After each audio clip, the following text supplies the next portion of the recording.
The first thing you'd want to do is put a description as to what the job is.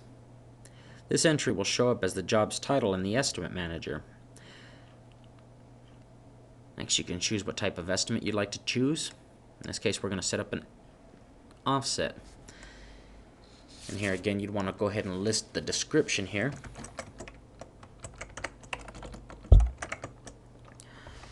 And from here, you can build your estimate by selecting your quantities.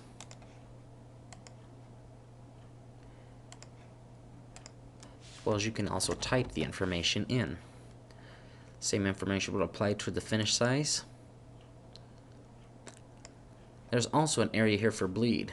You can add how much of a bleed you'd like to have, or include either a top, bottom, left, or right bleed as well. The next section we have below that would be the stock. By selecting the stock option, it shows us all the different stocks we have available. In this case, we'll go ahead and select a bond stock here. And from here, we'll also want to select our ink. If we were doing a 4-color job, we could select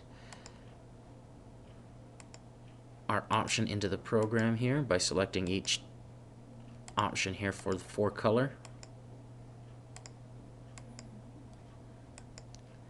And once we have that in here, we can click onto the select button.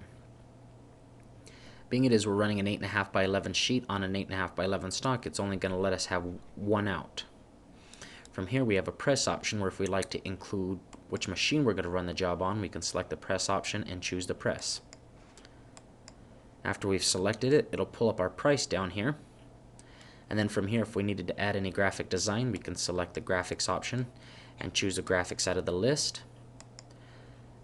Same would apply for our finishing,